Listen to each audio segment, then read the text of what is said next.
Mamma mia!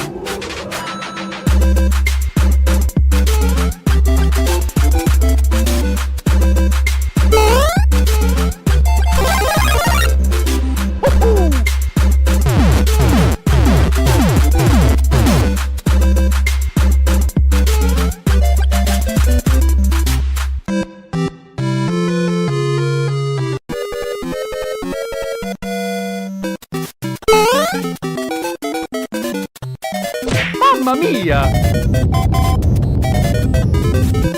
Huh?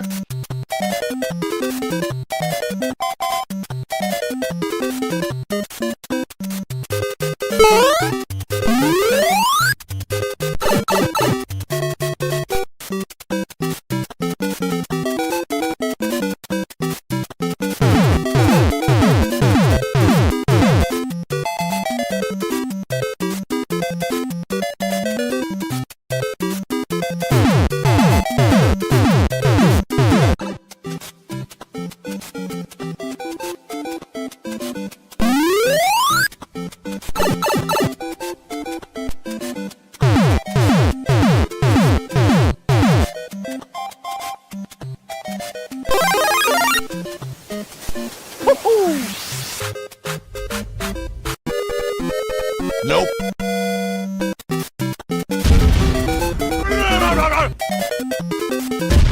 Nope.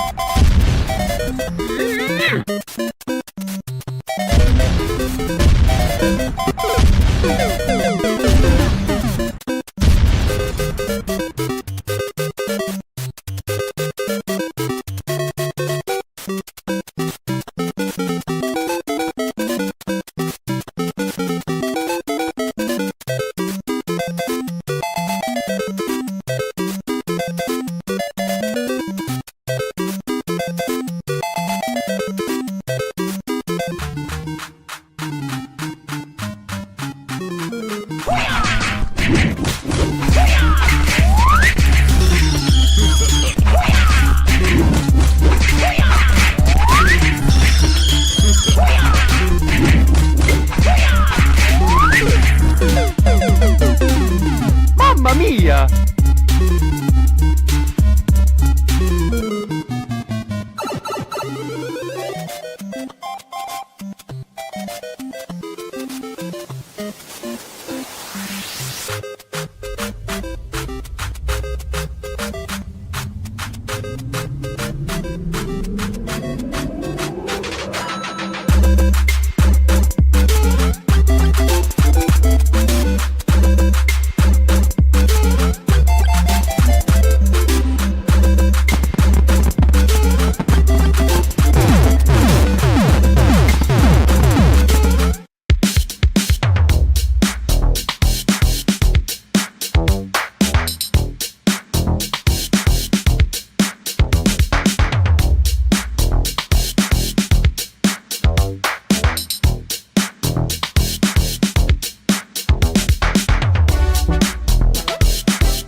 This episode is sponsored in part by PTZ Optics. Why hire a camera operator when the control is in your hands? Visit ptzoptics.com for more information. And by NewTek, makers of the TriCaster TC1. Stun your viewers, not your accountant. Visit newtek.com for more information.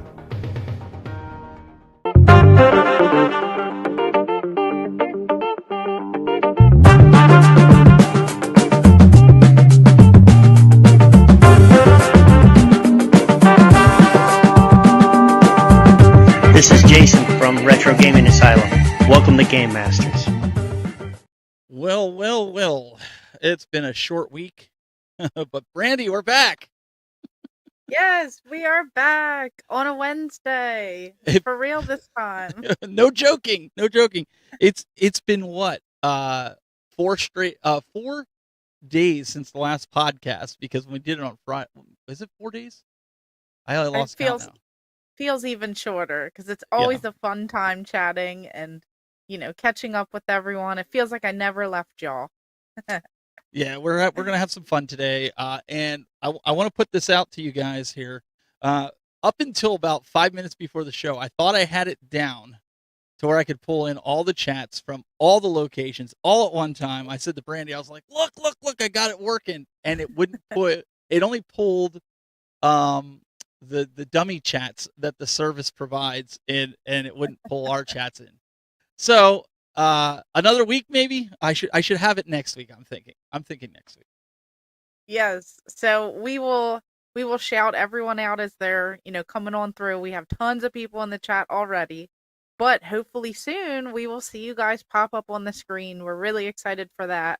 And we're definitely pumped for that because we were so close. He was reading them off as they're coming in.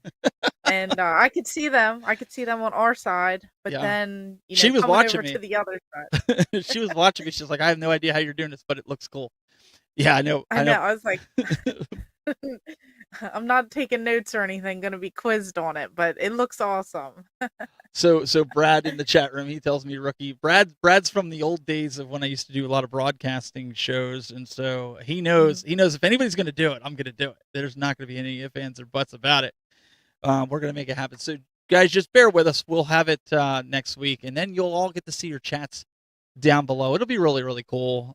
Just as an example, I think I can do an example. Let's see if we can do this. Yeah, so it'll look like that. So there's our dummy chats. So I've got that working. It's just not the right. It's not pulling in YouTube.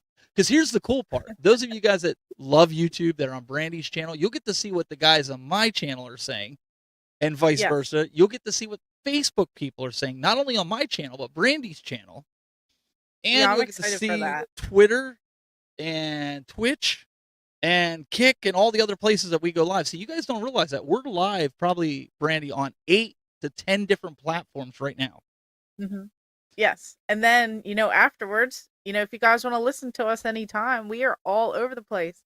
I don't even know half the names, but we are literally all over the place. The best thing to do is to go to thegamemasters.podbean.com, and you can go there, and you'll see whatever your favorite podcast site, I guess would be a good way to put it, or player. You can download the podcast for your specific item, whether you have iOS, Android, whatever, and you can listen to us. There's a lot of people that have, Brandy, that we've watched those numbers going up. People love listening to us going to work and when they're sitting in traffic. So that's a good thing, I think. I think so too. Because traffic is a terrible time, and I'd much rather listen to some video game chats, and that's where I listen to everyone. All my friends, I don't watch. I listen to everyone's videos. Yeah, and we are on Apple. We are on Apple Podcasts. Yes. So great question. Yeah. So we have that. Let's do this like we always do. We give a shout out because we can't pull everybody's chats up in here right now, but I want to give a shout out to the folks in my chat, and then we'll go to Brandy's. D Butch, it looks like, is in D Butch 4 is in mine. Brad, Project Retro Games, he says, my new favorite podcast. Let's see here, who else? Brooklyn Menace is here. And I have a bunch of tests. So if you were before my tests, I apologize. But if you're here, give a shout. I see Galaga Guy 88. Hello. Brandy, he's trying to take a page out of your book. The howdy. He's saying hello. Howdy. That's awesome. Double repeat. That's the way to go. We have a lot of people popping on in. We had the Intellivision Gamer. We have Crash Zero. We have Chase. We have Fangs the Wolf. We have Jimbo Jones in the chat. I know it's like coming all in. I see everything coming in now. We have Mad Astra Gaming, David Bryant Piano. We have Don at Random. That's a cool name. And then Mr. Gretzky. Howdy. We have, I saw Austin in here with the Southeast Game Exchange coming on in. We have Marlbs Man, Retro Cart Collector. Hey, how's it going? MSU Rich. We have more people chatting. Isaac or Isaac. Not sure which one. Let me know. Johnny Arcade, Space Ghost Gaming, Oni Densetsu. I probably sure. We'll go with that. We'll go with that. Rail Down Gaming. all great stuff. And So yeah. and I'm wearing a special shirt tonight. I don't know. I wanted to show everybody. Those of you listening to the podcast, well, you're gonna have to see a little bit on the video, but you'll hear in a second. I'm wearing a. Hey, Does that shirt look familiar? how'd you get a shirt? You don't remember me buying it at the convention? You did? You bought a shirt from I me? bought a shirt from you. I think it Wow. was the first. No, I think it was in Pittsburgh Oh, was that the Mario bobblehead? when we were That was doing an the. exchange, right? I was going to buy it, and you added it to the trade for. I think it was the dinosaurs. Oh, nice. The background with the Cool. Mario bobblehead. So, yeah. So we got the shirt. I was like, wait a minute. She's like, wait, you have. Okay, it was Isaac. Okay. Okay, good. I just wanted to make sure. I didn't want to Yeah. And butcher we. anyone's name. Yeah, we had also joining us Taylor Weichel and Insane D Gamer, which, in fact, Yeah. Brandy, later on in the show, he's one of our contributors this week who sent in his game room, and also he has, well, first of all, he has a very niche game room because it hits a certain genre, but he also has, I don't know if you got to see it, he has a really specific grail that he calls a grail in his room, and you're not going to want to miss this later on. It's really awesome. I'm excited. All these people kept sending things in, and I'm excited to see it all live. So let's go. We got a great topic tonight. Oh man, this is going to be a lot of interesting, I think, chatter with this, right? Because people are going to be like, either agree with us or disagree with us. But anyways, hot takes. Hot takes. Let's go. We've got some news for you guys. We're going to hit you up with that first and foremost. I see Chasen RRG is in the chat room. So when are you coming to the Carolinas, homeboy? Well, hopefully next year. That would be something when the conventions come around. Hopefully. So let's take a look at the news. Hi, this is William Jackson from Millennium Flashbacks. You're watching the Game Masters on YouTube.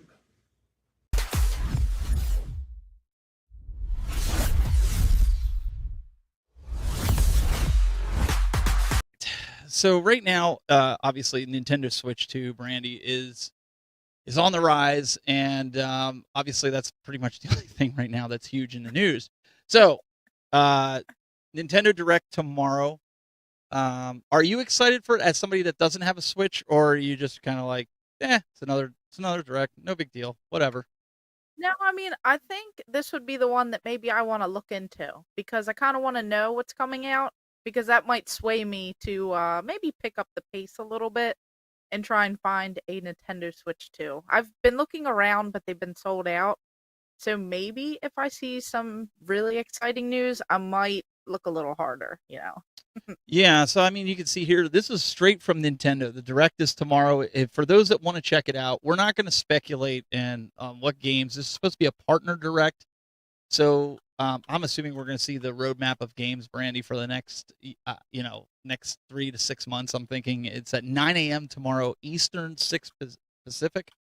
I don't know about you, but I don't really like to report on rumors that are kind of unfounded, right? Where it's just speculation. Exactly. Mm-hmm. If there's physical evidence of something, I'm all down with it. So maybe we're going to get a date for Prime 4, Mega Man or Metroid Prime 4. Maybe we're going to get something with that. Maybe That'd the be new cool. Zelda. Maybe. Yeah, I feel like people would want to know. So these are Chasen in the chat room also says, hey, he's like, I'm working on a game room tour as well. Yes, I can't wait. That'll be really, really cool. He says, he says, Brandy, they're here on the military base. Just let me know. So that'll be really cool. I didn't even know that. Hey, what's going on, JJ? I see JJ's in the house as well. So I don't know what this is all about. I don't know. I'm not going to speculate on some games, but if you want to watch the live tomorrow, it's right on Nintendo's page. This is what I have pulled up here. It's right on. It's literally on the Nintendo page as well. One of the other things I wanted to bring up, because obviously people were saying that this was something that was possibly going to happen, and that was going to be another Switch. We saw the Pokemon one that was coming out the bundle, but people actually have had, and I don't know how Nintendo's doing this and nobody's getting fired, but they actually leaked this. And what do you think of this? The white Switch 2. Does anybody see this as yep, I'm getting this day one. If this comes out, if they announce this at the Direct or in the next week or two, I am pre-ordering. What do you think of the white one? Yeah, I don't know. I kind of like it, but I've always been like I want to match all of my systems. But since I have like a white PS5, I don't know, that kind of does look pretty nice. I'm starting to like change my mind on some things. Everyone when they first started getting their game room tours in order, they all had black shelves from IKEA, and now people are switching to the white shelves, and they really pop with colors. So now, I don't know. I think it would look great in a lot of people's game rooms, and if it has anything extra going on with it, I think that'd be pretty cool. Yeah, I want to bring this up here. JJ was saying about the webcam. Yes, we got her a camera like I have. We just got to have some time to set it up. So that'll be coming in the next couple of weeks. We're making strides here because there's really cool stuff that we've been doing in the back end that obviously had to be done for podcasts and stuff. So just be patient with us. I promise we're gonna get it. We're gonna get it going here. We're gonna have it. We will. I'll look less pixelated. I know people. I'm like the old school retro. Keeping it pixelated over here, and he is like new school. So that's how we're keeping this alive. I'm gonna be like retro, pixelated gamer version, and he can be the real clean. looks nice, and in the future, he's gonna be the future part. So we'll get it fixed. D Butch Forces, I'm excited for this Direct. We need some info on Prime 4. I agree with him. But I think these partner directs usually just give us third-party info.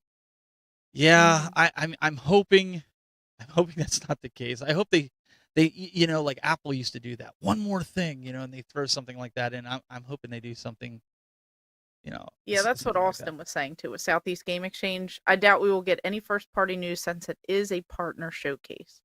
And then a lot of people like the white.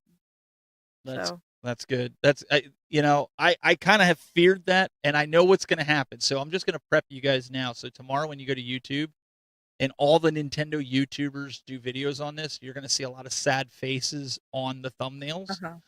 Yeah. Because these folks are going to be really upset because, like me, they really want to hear about Prime 4. They want to hear about the new Zelda that's potentially coming, or Mario Odyssey 2, or all these games that are on our wish list that, yep. I mean, Brandy, it's been, except for 2 games, and okay, maybe some more on digital, but 2 physical games worth playing that are brand spanking new, that are not remakes on the Switch 2. That's it. I know. I feel like we need more. I feel like that's the push that they need. Anytime you have a new console coming out, you want to look at how it's upgraded, and you want to look at the games that come out. And depending on what you have, that really, impacts that. So I'm curious. I'm curious what else they're going to throw our way, and we need some more stuff. But I believe Austin is right, which Austin has a really cool grail, which we're going to see later on as well. So, I want it. Well, I'm sure he's probably kept it away from you, knowing that full well it might have worked its way out of Southeast Game Exchange when you were down there. That's just me. Let's see here. We got some other people here. Go ahead and let's see here. I'm looking here. You sent me a message here. What's going on here? What did I do? Now we got plenty of people coming on in. Oh, okay, cool. We'll check it out. Tim coming on in, and then everyone is talking. Well, Marbs is talking about the Xbox reveal. You know him, always throwing in the Xbox. Do people even care right now? Yeah. Sorry. He loves when we say that Nintendo stuff is going to be game of the year. So if everyone says Nintendo games will be the game of the year, he specifically loves that. So I can't wait. So I heard Donkey Kong Bonanza was going to be the game of the year. That's what I heard. Yeah, I think so. Does that poke it? Is that poking the bear too much? I think so. No, I like all the cons. I like we've said previously, I really wish Microsoft would get off their tails and give us something worth it. But unfortunately, that's just not the case. Anyways, let's keep this moving. I don't want to sit and dwell on news because it's we don't tend to be a newsy podcast, a newsy show. That's not what people are here for. Do you want to get into, before we get into like our main topic? Do you want to get into do something different this week? Go. What are we playing? You want to talk about what you're playing? Into that. Yeah, let's talk about that. All right, let's go into what we're playing this week.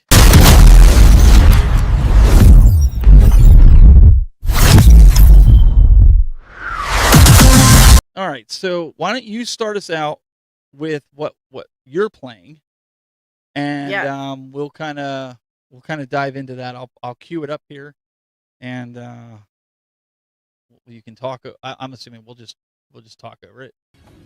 Yeah. So this is Sin and Punishment for the Nintendo 64, and I'm going for that full worldwide, set. So I had to pick this up at the Southeast Game Exchange. This is a Japanese exclusive title, and for some reason it is like in English, but there are captions and stuff in Japanese, so you can play it, and it's really not that bad. Like translation wise, I think there are some that are like full English translations, but this is a really, really, really fun one that a lot of people like often overlook, and some people didn't know about it. But I feel like if we did get this over here in the States, I feel like this would have really made a bigger impact with the Nintendo 64. And a lot of people know Sin and Punishment from the Nintendo Wii game, so a lot of people kind of played it there first. And then, people might have went back if they are into like retro video game collecting and all of that. But this is definitely a fun one. It's been a lot of fun so far. I've only played it a little bit in like small bursts, and I used to play it like emulation style. So I'm really excited that I finally own a copy, and I had to, I got it complete in the box with all like the Japanese inserts, with the instruction manual. And that was my first pickup, I believe, at the Southeast Game Exchange. It was a table that had all the Japanese exclusive games. It was one that I needed. And now I think I only have 16 Japanese exclusives left for the full worldwide set. You might want to get with Project Retro Games. He said we did the full translated game. Very cool game. Oh, yeah. I saw it one time. They make amazing translations on pretty much like everything, and they have a lot of great games. So you guys should really check them out. That's very cool. That's really cool that Carlos did that. I watched your YouTube video, so if you guys want to see more in depth of that game, Brandy, you did a YouTube video on that a couple days ago, right? Yes.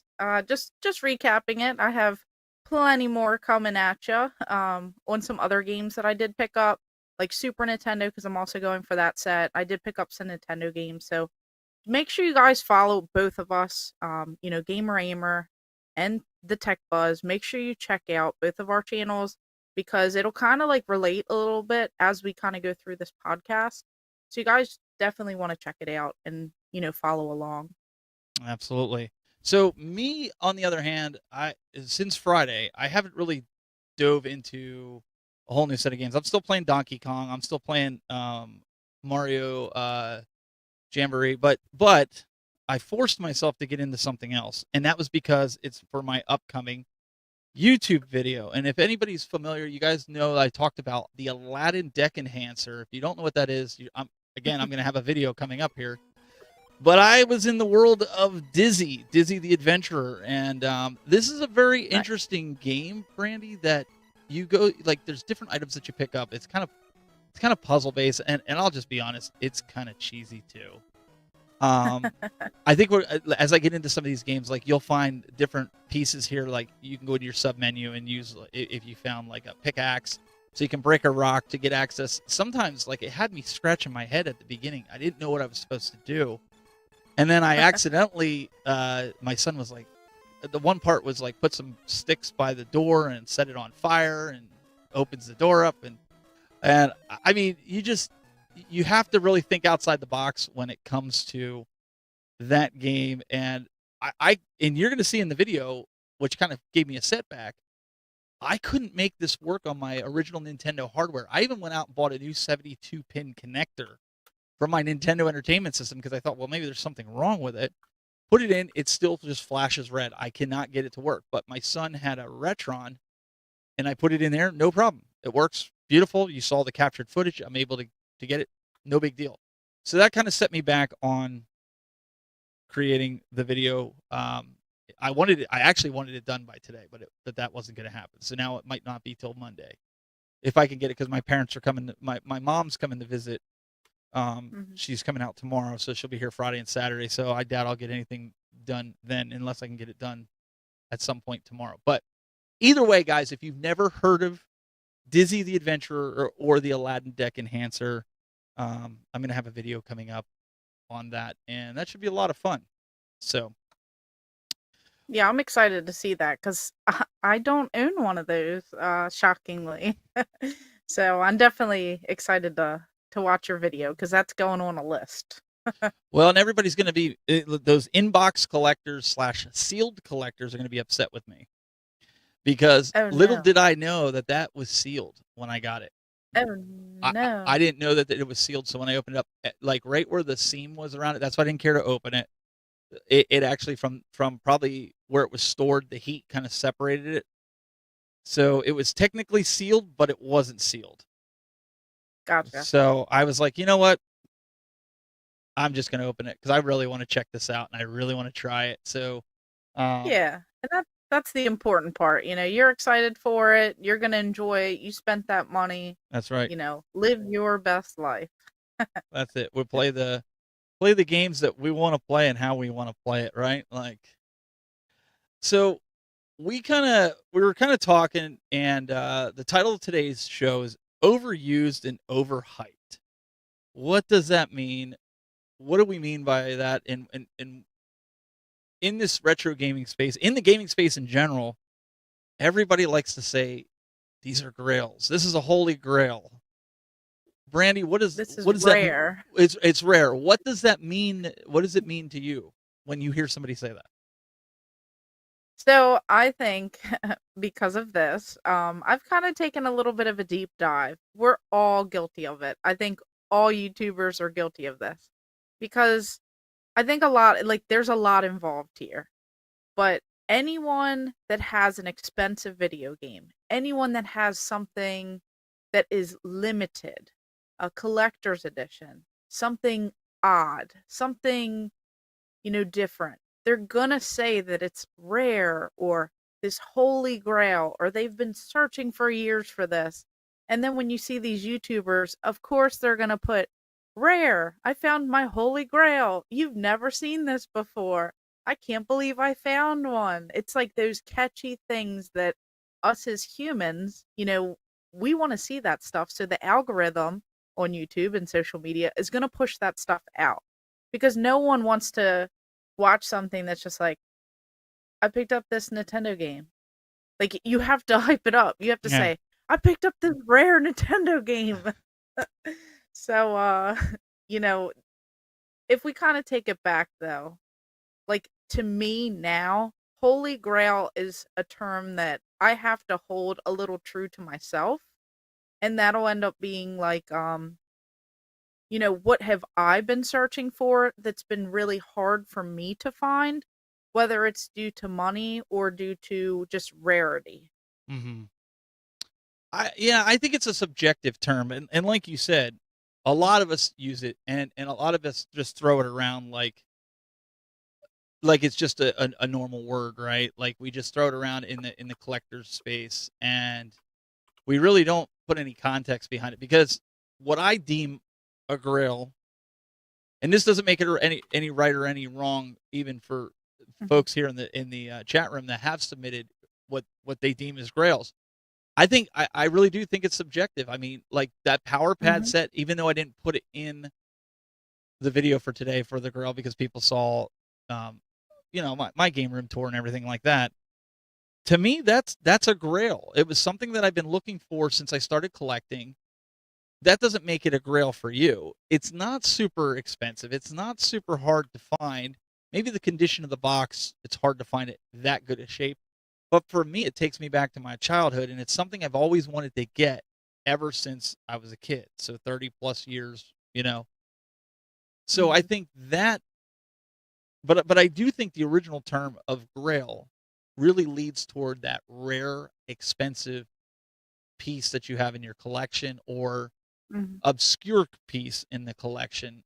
And I just think people just, I don't know, throw it around. What do you guys think in the chat room? Does that sound right to you? How do you look at a grail? If you see a video out there, if Brandy puts a video out, or I put a video, or somebody else puts a video out that says, check out my holy grail, do immediately your eyes start rolling in the back of your head and go, oh boy, here comes another clickbait title? Or are you genuinely interested, right? I think we're all famous for that, and Oh yeah. people will comment on my videos and they'll be like, "You use the term rare or you use the term grail." And shockingly, this was not clickbait. I didn't know that this existed. So like at least there are some times where people compliment that, what people would deem as like a clickbaity title.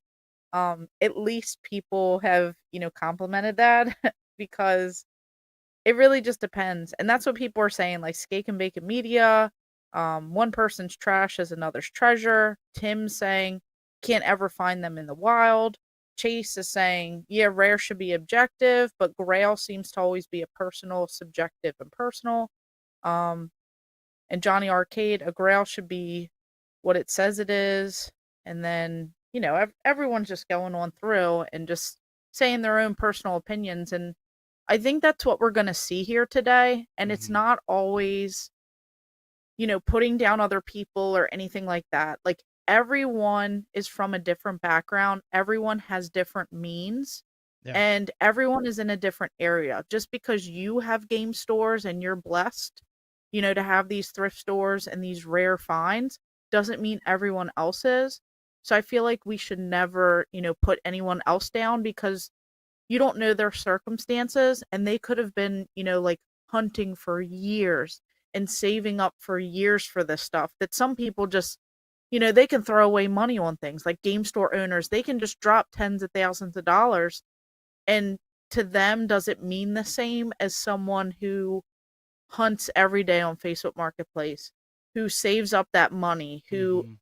makes different life choices to be able to set aside money for that stuff. So, this is really not to like bash anyone. This is to pretty much say that we all have different opinions, and it'll be really cool to see what people value, and I think a lot of it is everyone's like passion behind it.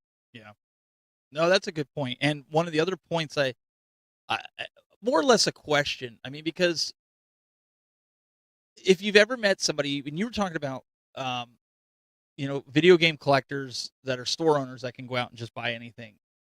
Have you ever seen somebody that collects a full NES set, complete in box with everything, and the boxes look like immaculate? They look like the day that you brought them home 30 years ago, and they have the box and the manual and crisp and clean and everything inside, the whole set, stadium events, all of it.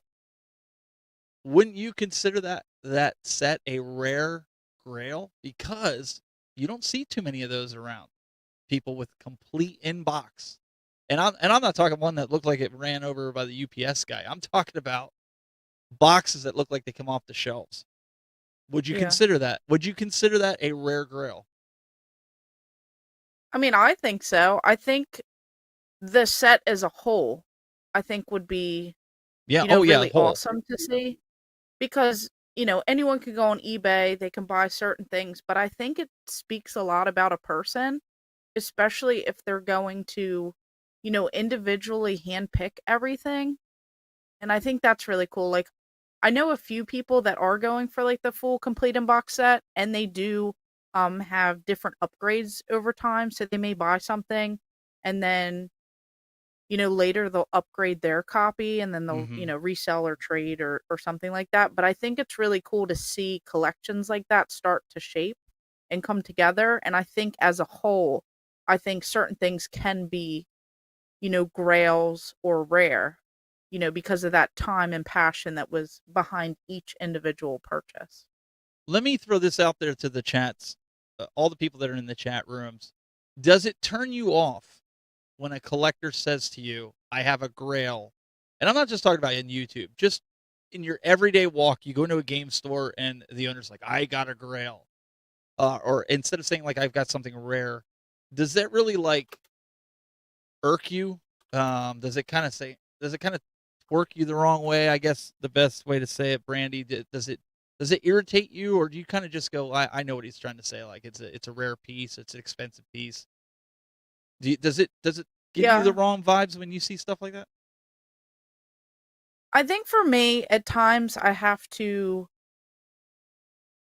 like some people can be so hyped up to share something and they could be like, oh, I bet you don't have this. I bet you don't have this. And this actually happened the other day at the Southeast Game Exchange. My buddies, Carol and Katie, they were like, hey, I bet you've never seen the Sega cabinet before. And they were so excited to share it with me. And then we walked over to it and I was like, oh, I have this same cabinet. And you could just tell that, like, when you're talking to some people, like they just really expected that I didn't have that cabinet. Yeah. But I did. And they had $4,500 on the cabinet. And I paid less than $200 for it. So I think like just sharing that little bit of information, I think they were more pumped that I was able to get that for an amazing, deal. But I'm always like weary on some things too when people say like the term grail, because I'm curious and I want to know what's out there too. So if someone's telling me there's a grail, I want to go look at it. And then if it just turns out to be, like a more so common or uncommon game or something like that, it kind of like loses that luster a little bit. So I think it's always something that it just depends on the person and it depends on that item specifically. Yeah, like you're gonna see in my video when I share 3 of the items that I have that I consider my own personal grails. Like I don't go on a YouTube video, and anybody that's subscribed to me knows I don't put like, oh, I got this grail, and then we watch it and it's just a game system that it might be a rare game system, Brandy, but it's not something that you would define as a grail. I'm very careful, at least I try to be, of calling something a grail or, kind of overhyping it, so to speak.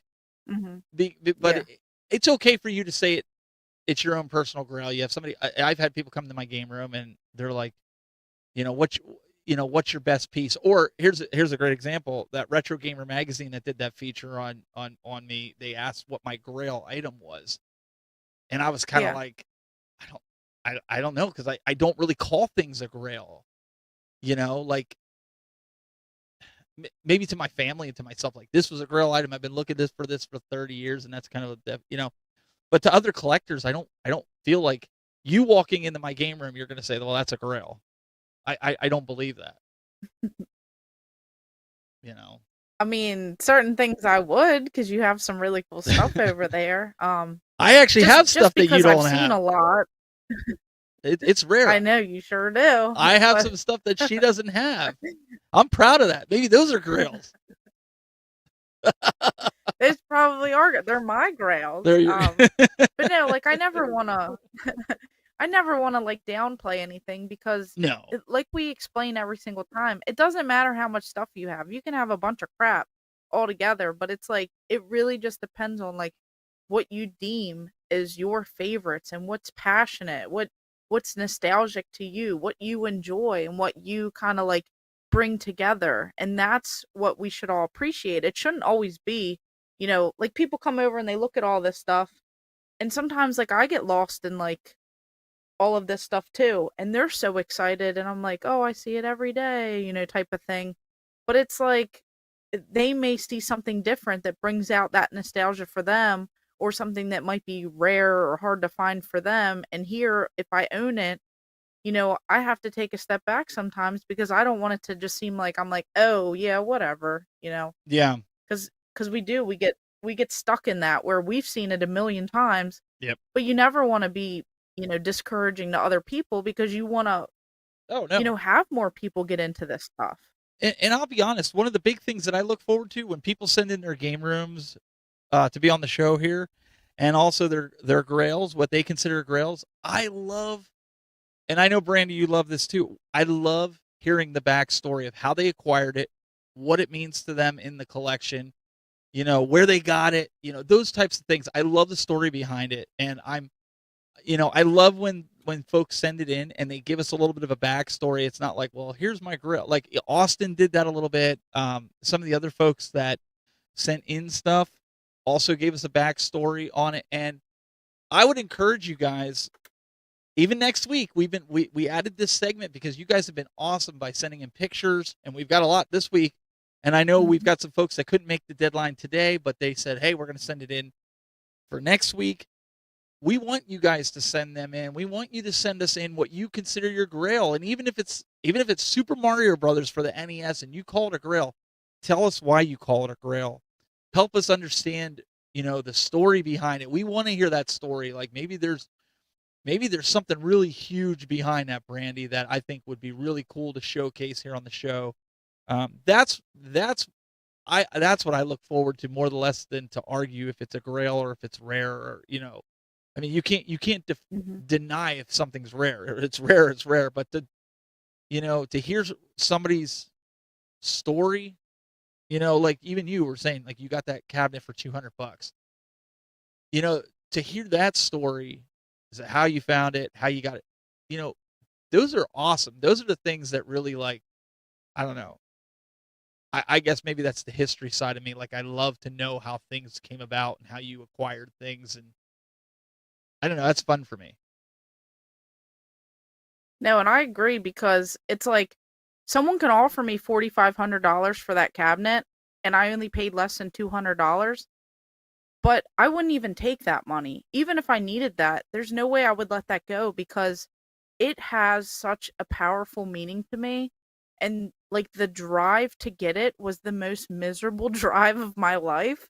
I had to borrow a truck from my dad, and it's this old rinky-dink truck, like from like the 80s or 90s or something. Like it was old. And I'm driving this truck and the windshield wipers stopped working. And it was pouring down rain, but it was like 90 some degrees outside. And I had to roll down the window so I could see. Oh my And word. I got like I got completely soaked. And when I pulled up, I'm like drying myself off, and the guy's like, "Oh no, you drove an hour and something to get this like that?" And I said, "Yeah, but I'm really excited." And he's like, he's like, he's like, "I'll knock like $50 off or 100." He like knocked money off because he felt bad. And he loaded that up, and then I brought it home, and I just dove in and I started collecting like cabinets and displays and signs, and that really like pushed everything. Like I started learning about all this rare stuff and the history of things, and like I'll never forget those memories and that crazy moment. So it's just like, it was just so much fun. I mean, it was miserable and like I didn't enjoy it at all, but now looking back, it is so funny. I think those Oh are the man. cool things that people don't realize. Those are the sentimental things I see in the chat room. Like Jason, he's like, "Well, how many grails do you want in a video?" Listen, even if you want to break it down and give us a couple each week, that's fine too, because I know the people would enjoy the story behind it. Taham and Anderson in the chat room, he says, "I got Devil Third in a thrift store. It was so unreal. Like, could you imagine getting something rare like that in a thrift store? Just walk in and it's like, hey, 99 cents or 50 cents, and out the door you go." Like Yeah, it that's just insane. That I feel like is something that classifies as something because it's like it's so rare that incident would happen. I feel like that classifies it. Yeah, I mean, Insane D Gamer, he's got a game room we're gonna see later. He goes, I hope to see you guys at Gaming on Expo next year out in Arizona. Listen, I hope one day I get to go to that convention. That one and Siege are right up there with my top two Amazing. right now that I'd love to visit. But Yeah, that one's a fun part. I want to see some grails. No, it's funny, talking about conventions. The guy Mike, I don't remember his last name, but he's from Florida. And you want to talk about rare Yes. rare pieces. Mike has the rarest games and in pristine condition. You'll know it's him because he always has the Star Fox, the 4-foot statue in his booth. I met him in Pittsburgh, and we actually helped pack up because that was when the hurricane last year, Brandy. It was in October. Yeah, October. It was going to hit him, and me and my crew, we had to help pack them up because they're not allowed to help them, and they had to get on the road, and they drove from Pittsburgh, so they had to go to. I think they had to go to Maine first, and then go back down to Florida before the hurricane hit on like Wednesday or something like that. So, Yeah, that was wild. yeah, but he's got some stuff, man. Like if you guys are visiting any conventions, look for him. You'll know he has these wooden boxes with the clear plastic. He folds them up. Trust me, you'll know exactly who we're talking about when we say that. So, yes, CC Games. Yeah, he has he's at one. all of them too. Yeah, he's the grail guy. Yeah, if you want to say something is a grail, he's yeah, exactly. He's got it. Mhm. Yeah, he says you're coming to CGE 2026. Speaking of which, before we get into some more talk about this, we are going to be at the conventions and whatnot, and I just got some word, Brandy, this week that CGC in Cleveland, they want me to do some more stuff on the main stage this year, and we're going to sit and talk about some of that stuff. One of the things I'm going to present is, even if you can't be there, is that we do this podcast live from CGC. We bring you in remotely. I have my podcast crew, my producers bring you in so that we can have you up on the big screen and sitting on the stage, and you and I do this live from CGC this year. And then the people here that are watching us, if they can't make it to CGC live, they can be there and watch us on the internet because we'll stream it. But if they are there live, that would be even cooler, that they could be in the audience and watch. What do you think of that? No, I think that sounds awesome. And hopefully we get my camera situation fixed, because I could be there in retro style, all pixelated and powerful, or I could be it'll seem like I'm actually really there. And no, I think that sounds like a fun time. Still trying to figure some things out, so either way, we will make something happen. Yes, and any of the conventions that we're going to be at. For that. I think you guys, if you're in the area, you should try to come out. We can do like a little meet and greet and get you on the panel to talk live. But just make sure you remember that, because we will be, we could do a live show and tell if you bring grails or if you bought one. Or I love that. I love that idea, Chasen. That just sounds shout like it out. That would be really cool to see. Absolutely. Like live shock value. Yep. We have opportunities, at least with my broadcast setup. I will be in Columbus for GDEX and Korgs. That's the beginning of September. And then the end of September, I'll be at CGC, which is in Cleveland, Ohio. And then I'll be in Pittsburgh for the Pittsburgh Retro Gaming Expo, or the Gaming Expo. That's the first week of October, 3rd through 5th. I'll be a guest at all three of those. And we'll be streaming live. So if you guys come out, I know Marbs, he's been to a couple of them. He's been on the panel with us before. You've been at ones from last year. So even if you can't be there in person, we got to do the show live from there. We just gotta. It just makes sense, right? A special episode. Yeah, I think so. I think we can make it happen. And people are pointing out that my chair, the pillow, they look like cat ears. So people thought I was wearing cat ears. I thought that too. I was going gonna to say in the chat. I was gonna say, did you get a new chair? I was like, it looks like you got cat ears. Yeah. So I am. That made me laugh. Jason says, "What's with all these Ohio base conventions. Yeah, I'm based in Ohio. I live in Ohio, so that's unfortunately, like, I am out on the internet, but I took a break for almost 2 years doing a live podcast because Brandy and I worked on this for a year and a half. We worked on trying to get this together, and all I had was my YouTube following, so that kind of made it difficult. But yeah, the people in Ohio know who I am, and they bring me out. So Will Jackson, yep, he'll be there as well to those conventions. Will's a good buddy of mine. So yeah, that's the deal with the Ohio one. Sorry. Yep. CGC Games CEO. Yep.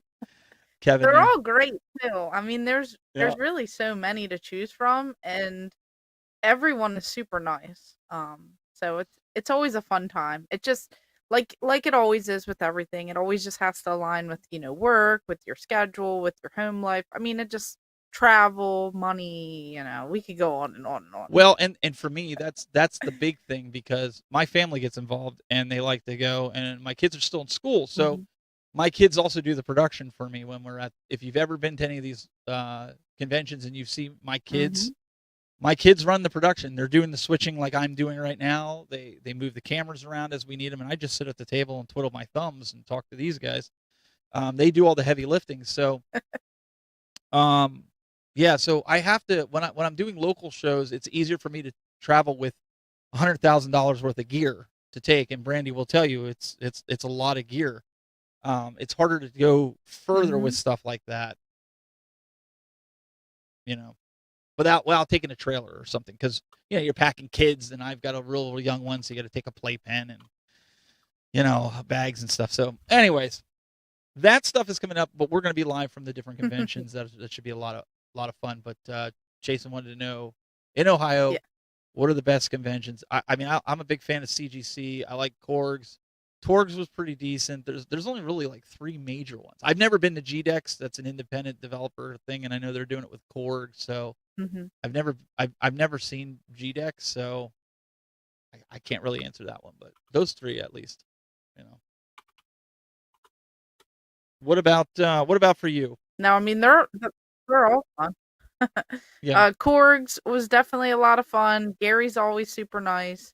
When I went to Cleveland, Stephanie said that Cleveland was like one of her favorites. And then, Torg. I think those are the Ohio ones that I've been to. I've had a blast at all of them. I found amazing things. I got to meet up with all my friends, and it's pretty fun. There's a lot of good food places and different things to do in the areas. So that's always a good time. Yeah, and somebody like me, I haven't been to any of the game conventions down south, so I couldn't tell you even outside of that. But either way, we had a blast. We've been trying to meet up, the best we can. We got to do some pictures and stuff like that for podcast artwork and whatnot. But what do you say we get into showing some of these game rooms here and the grails? Because we're going to run them kind of together, because some of the guys covered their game room and the grails at the same time, which is cool. I'm totally cool with it. But what do you think? Yeah, let's do it. Let's jump into it. Let's do it. All right, sounds good. Hey, this is Michael Rickard from Wildcard Video Games. You are watching Game Masters on YouTube. Enjoy.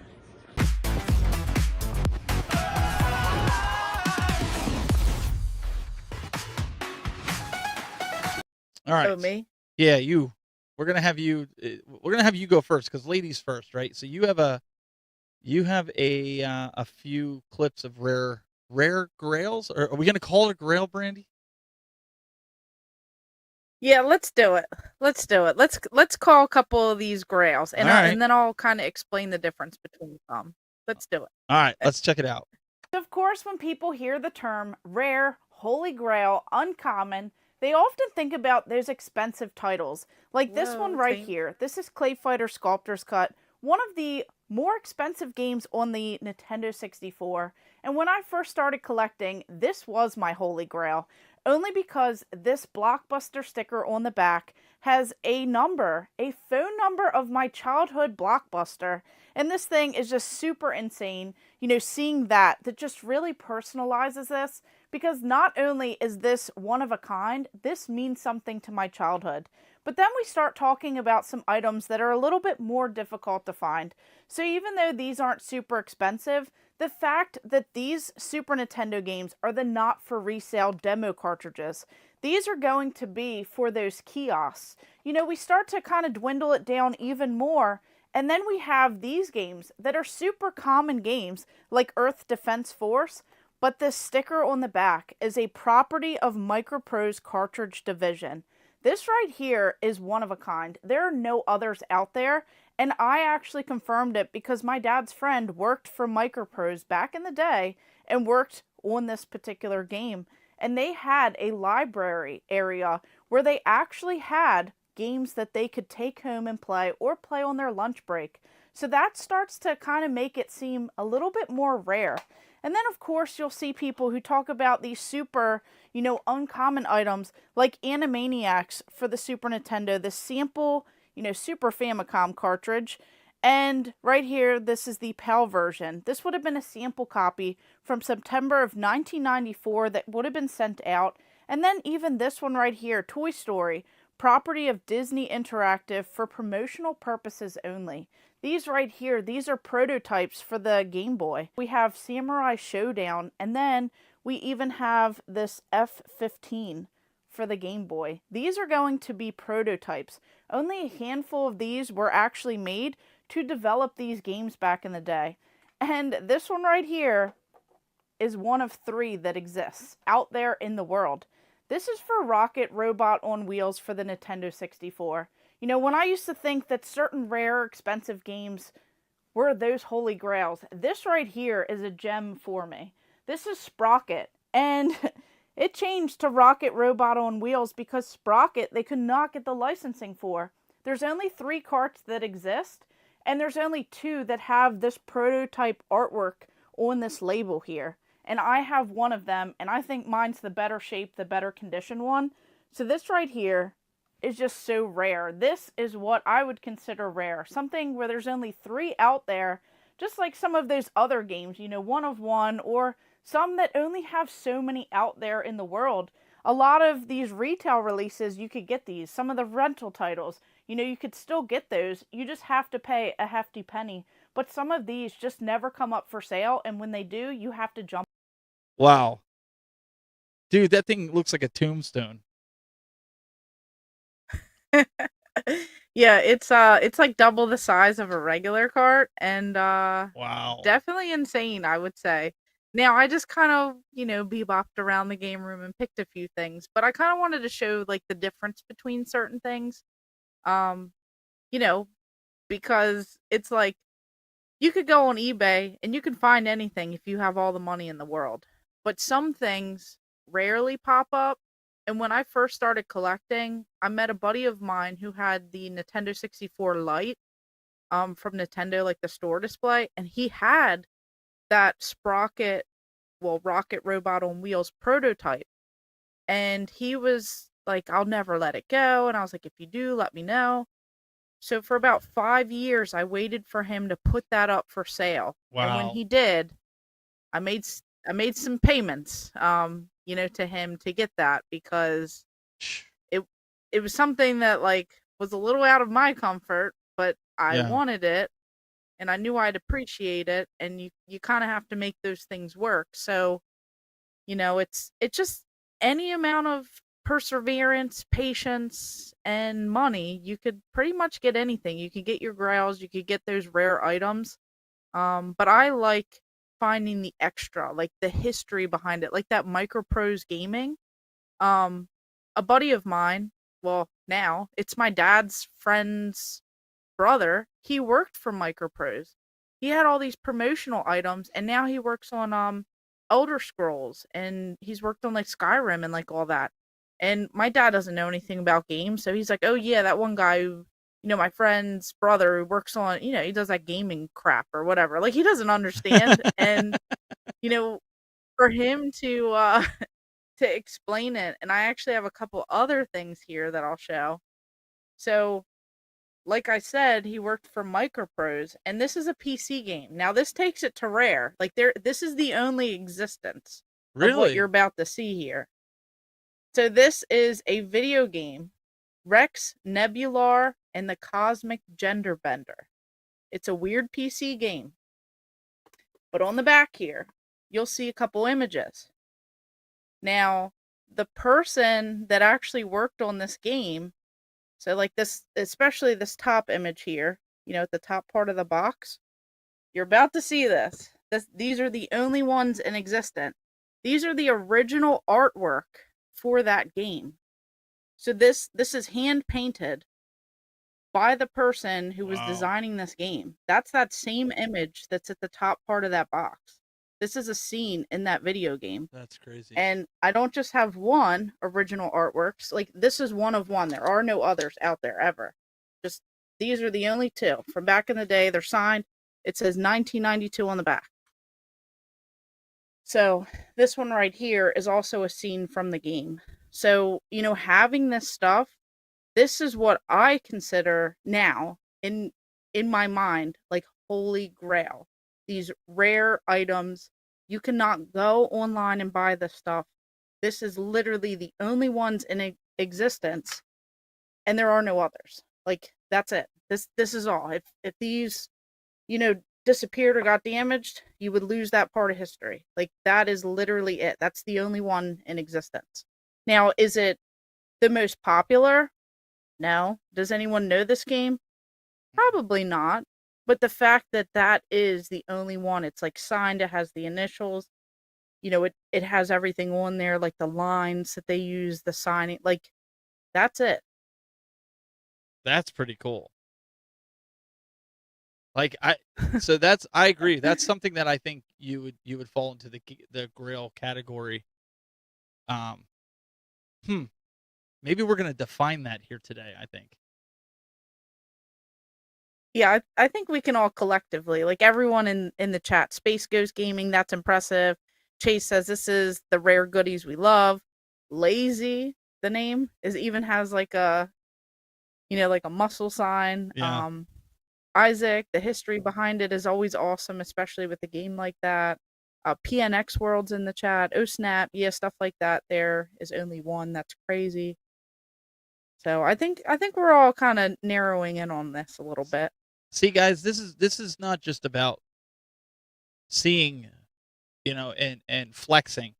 There's cool stories behind it. Like, if you would have just showed that in a video, Brandy, I would have never known like the story behind it. And I think a lot of the audience wouldn't have known the story behind it. And then to hear, like, okay, maybe it's not a popular game, but who cares? It's the only one in existence.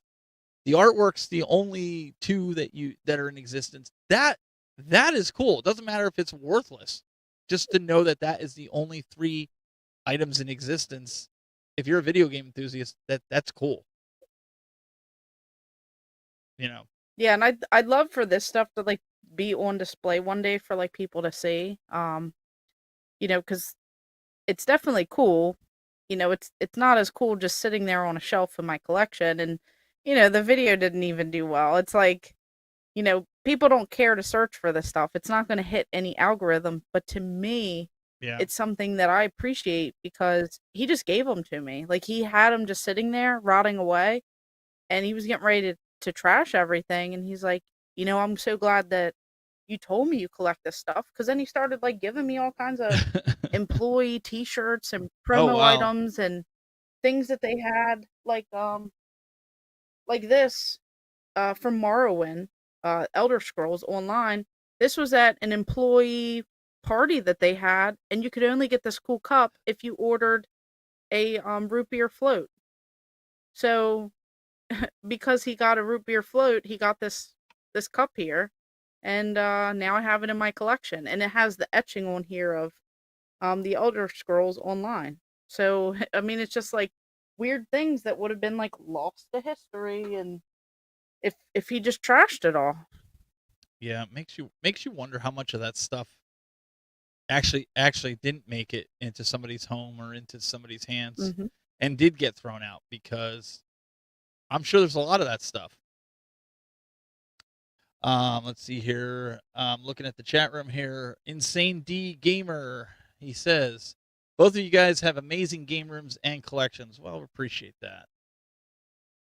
All right, Brandy, is that the last grail that you have that you that you pulled up with you, or do you have a few other things? Look at her looking around like, oh, I think that's it. I just have it within arm's reach. I was, I know. I was looking. I was like, you can double check, like the game room tour or the other videos that I've posted. I Sure. try to share as much as I can. Not just to like show off. It's to like keep the history and stuff alive because you don't want that stuff getting lost. And Right. if someone is looking for certain things like the KB Toys cabinet that I have, or any of the kiosks, or like the cabinets or the Mario statue, like some of that stuff people have never seen. We may have seen a few or a handful, but Right. it's always cool to see that stuff. And Well, I think just checking out both of our channels, you'll get to see all that stuff. and I also think that people don't realize, like, even YouTubers, we don't have all the answers to everything. For instance, I just did a video over the weekend on Mega Man: The Wily Wars for Genesis, which was basically a remake of Mega Man 1, 2, and 3. Well, I found the game at a pawn shop. Brandy, it was $5. I knew nothing about the game. I took it home and I was like, oh, well, it's a remake. I didn't do a lot with Genesis growing up. I have probably like 40 to 60 Genesis games. And I was like, I never heard of this game. So I put out a video and I thought it looked cool and I wanted to share it with people. And actually Kevin, CC Games CEO, he actually commented, he sent me a message and commented. He was like, that's actually a repro cart. He said that never actually made it to production. He said that was a ROM only that you could play. And he said until I think it was Retrobit came up with a physical copy that you could get, which I had no idea. But see, if I wouldn't have made a video about it, I wouldn't have learned about that and known that that was like a repro. And not that it's a bad thing because I didn't really care. I bought it to play. I was like, oh, Mega Man on Genesis. This is going to be cool. He said it was a Sega Channel exclusive in the States. So, it was something, okay, live and learn. That was pretty cool, and I pinned the comments so other people would know. And then he also has it from a Retrobit, I guess. I told him to hold on to a copy. He has one that's, brand new, so I'm going to pick it up at CGC. But those are the types of things that I think are pretty cool about the community being able to do that because we don't have all the answers. All right, now let me show you 3 of the things that I consider. I have other things that I consider grails, but it's not something I would openly, publicly say this is a grail. So let's take a look at this. Talking about grails, I often think this terminology and this term is used, out of sorts. But stadium events, I would have to say, this is one of my grails. This is something that I have here that I believe, it's rare. It's not something everybody has in their game room. The things that I would also consider a grail is this piece right here. This is my Turbo Express. It's very clean, completely recapped, and it's got a bigger LCD screen inside of it. And this is something that I wanted to play and I wanted people to experience, so therefore I had it, recapped and redone. So this is something that I would consider a personal grail, not necessarily a grail that the collecting industry or the community would consider a grail. Another grail item of mine is something that, I wanted, even as a kid, is the Neo Geo CD. I always wanted a Neo Geo system, and I still want the AES. That's like my ultimate grail, but for now, I'll settle for the Neo Geo CD. This is another item that I hold as a grail in my game room, and I still to this day, this is something that I play a lot in my game room. Now I know to some of you guys that's they're more personal grails, but even with Brandy and I were talking like during when that was playing, the Turbo Express. I passed over so many of those because it was hard to find ones where every port worked on it. And also that the body of it wasn't gouged or scratched. This is, if you come, if I showed you a video, it is in perfect condition, like perfect. Like it looks like it just came out of the box. And then obviously I paid to have it recapped. I paid to put an LCD in it. Everything works. I haven't ever driven it. It's just something I always wanted. And then the Neo Geo CD, as immaculate shape as it is, I always wanted it as a kid. I mean, I remember going to the bowling alley and the Neo Geo CD, or the Neo Geo was there, and it was this console that always eluded us because back in Mhm. that day, nobody had money to buy a Neo Geo. Like, forget it. Exactly. Never. So the fact that it's the Neo Geo CD and the story behind me picking that up was there's no real story behind the Turbo Express. I literally, I just, I paid a decent amount for that, but I also wanted, I wanted it. But the Neo Geo CD, I actually, Fallout. There was a special edition for the PS4 that came out, the Day One edition. I went to a pawn shop and I bought them, Brandy, for $1 a piece. I had like, I don't know, I think I had like 6 or 7 copies. Well, Dang. when the TV show came out, they were worth almost $120 a piece, sealed. Gee. So I kept one and I took it, and they were asking $500 for the Neo Geo CD, complete in box. And so I traded those games. Yes, I'm a filthy reseller. I traded 5 of those games in, kept one. I still have it on my shelf. And I literally paid $6 for that Neo Gee. Geo CD. Yeah, see, like that story and everything behind that alone is like, that's what really makes that like even worth more, because that's insane to hear that. And I've told the story before, and I know people find it hard to believe, but I actually, when I was doing some shows a couple of years ago, and I first started collecting, and I said I was going to go for the complete North American collection, I had a viewer literally send me that Stadium Events card. It showed up because my address is public. People could find it. It said a viewer of the show. And in the box, Brandy, it said, do not sell it. If you get out of collecting, give it to another collector that is collecting for the NES, or pass it on to your kids. And once, we're gone, do whatever. But, he said, That's crazy. he basically said he would ruin me if I sold it. That was kind of like the nice way that he put it. But he wanted to help me out. I say he, I don't know. It might've been a she. But they said in the note, in the letter that came to me in the box with it, they said they had a few sealed ones. And I was like, so I don't know if it was just a big collector that had it, and they had one like loose one that they were like, I'll help the guy out, throw him a bone. But that's literally how I wild. got that game. And so to me, I've gotten some NES games from overseas from Australia.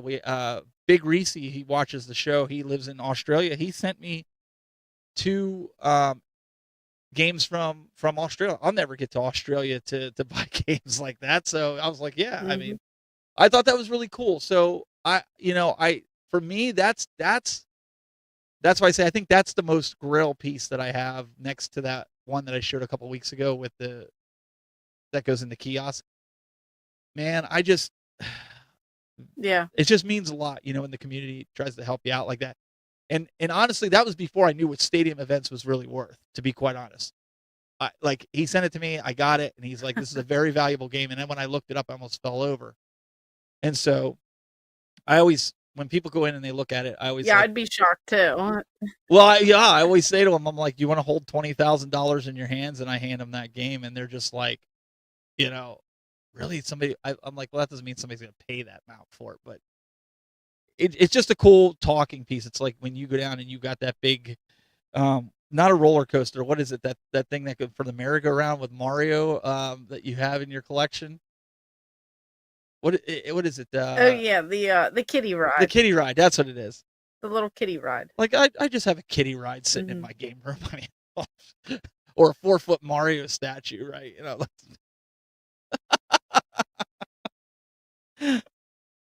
So that's like to a different level. And I think because it was like gifted by someone who wanted to do good and help, I think that's where it like means something even more. Yes. Okay, so I see yes, Cleveland Gaming Classic. I see them also here. They're in the chat room. They're like, "What's up, nerds?" Been watching and commenting on Instagram. We're working on being able to pull in the comments next week. I have a thing that I can pull it in for Brandy and mine and all that. Yeah. Anyways, I'm not going to get into that, but yeah. So unfortunately, I can't watch. I can't watch the comments on there as well. But great to see you here. We're looking forward to CGC this year. Should be a lot of fun. Let's see what Kevin says. Kevin says, if it got out, how many of the rare games has sealed it would probably tank the market on some of those games. That's true. Yeah. So I would think that what are you breaking over there? She just broke. I'm just dropping controllers, you know. Oh, I was like, one of the grails just went some rare down. One stuff, of the grails they're gone. I think if I had to categorize Stadium Events, I would say Stadium Events is more of a rare title because of its price. And I know it was a rare run of the game. Like there's not many out there. So I would say that in most cases for collectors, it's rare. Mm-hmm. Can I see this? Yes, I can see this. Sorry, I'm looking at chats here. What's going on? So we have the next one. Let's go to the next one, right? We're going to go to the next one. This one's from Austin from Southeast Game Exchange. Let's take a look at this. So this is the rarest item that I have in my collection. This is definitely my grail. This is a Donkey Kong plush from 1982. It came in 4, possibly 5 different sizes. This one is the 24-inch extra large version. We have a really hard time finding any kind of information online about it other than it was created. No idea as far as value. So if anybody out there does know, please send it my way because I have no idea what it's worth. But it's really cool. He's got these hands that lock together so that they can hang. The smaller versions would hang. This guy is way too heavy to actually for it to hold together and hang. But he's a really cool collection piece. I love showing him off whenever I get a chance. Okay. Well, Austin, thank you so much for sending it. I have not seen that. That is really cool. That Donkey Kong, I would say that's got to be like 30 some years old. I thought that was kind of cool to be able to have them. I don't know what it was back then. Anytime somebody made a monkey, they always made it so that you could hook the arms together and hang it off your neck or something. But like Austin was saying, it's too heavy to do that. But I thought that was really, really cool. And then Brandy had pulled up, like, because there was different sizes of these. I'm gonna kind of click over to this. You guys can see here. There's different sizes with these, and Austin has the giant one. I'll be honest. I saw Stone Age Gamer today, Austin. I wanted to tell you, Stone Age Gamer actually posted this, which was kind of wild because they didn't know you sent this to us to play today or not.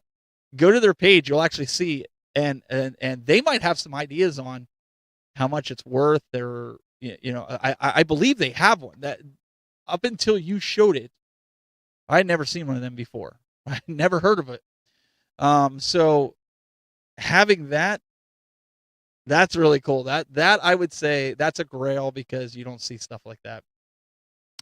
And Tom, we were talking earlier. I don't know if you caught it, but I'm going to talk with Corey. We want to do this show live from CGC, so that should be a lot of fun that weekend as well.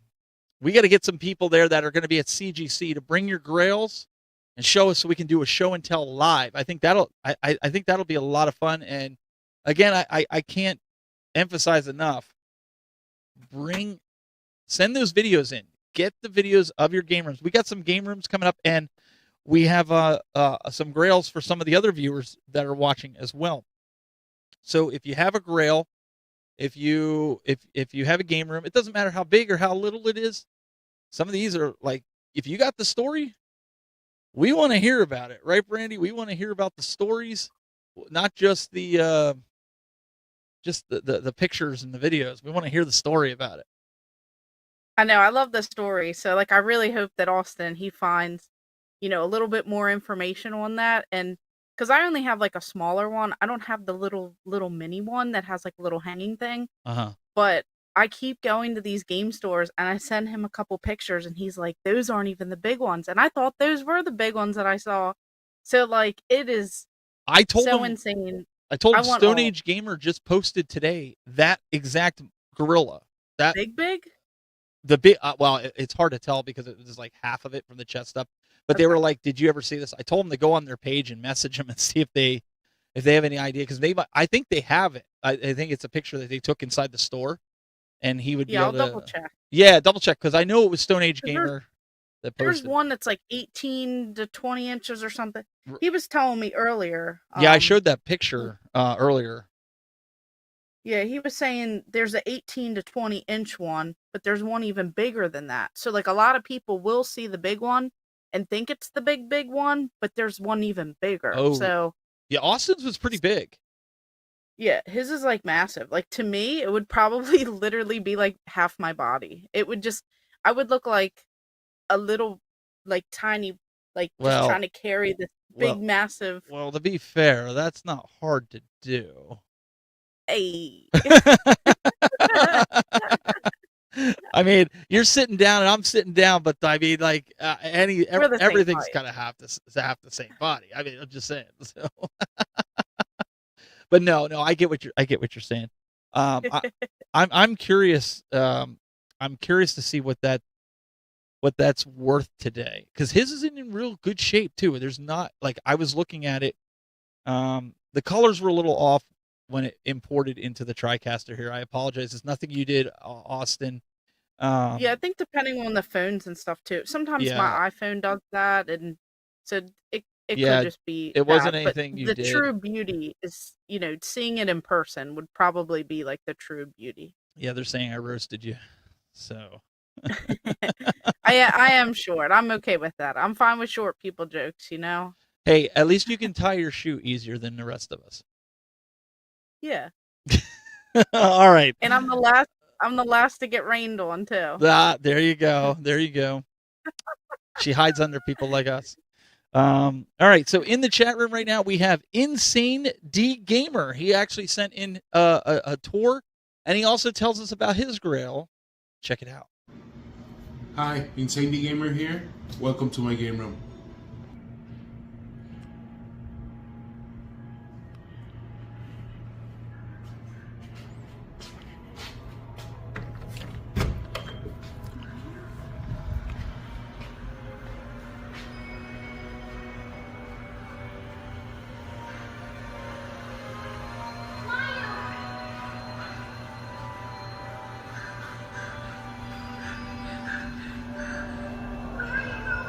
Welcome to my game room. I love horror, so my 75% of my collection is being horror.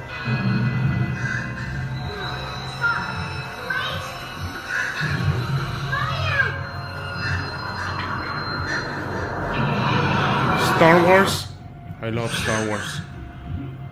I'm from the 70s, so I have to love Star Wars.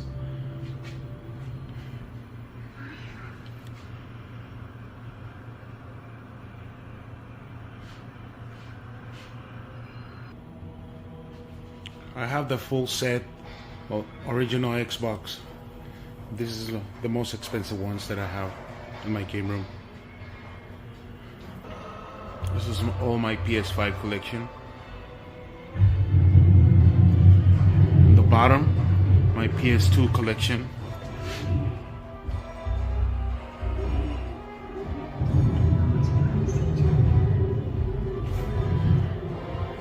PS4, PS3 collection. This is all my fantastic colors. This is all Nintendo.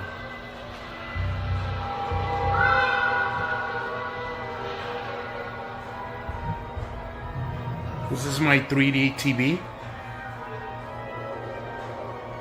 My CRT. And I have a monitor here on the top with my PS Vita TV. This is my computer. 360 and Xbox One.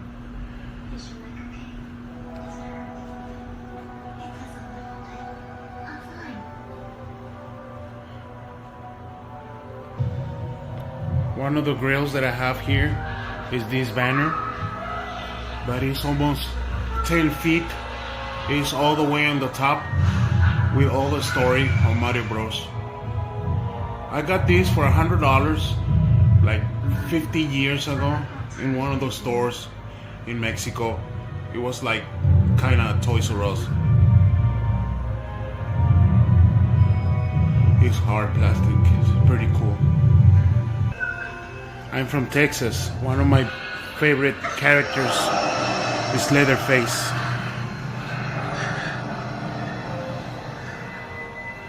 This is my Laserdisc collection.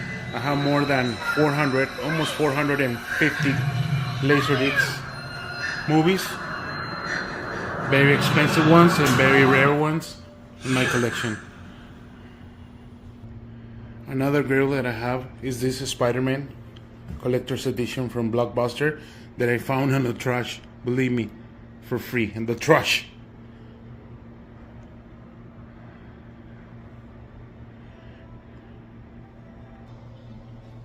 Thank you. All right. Brandy, where do we start with this one?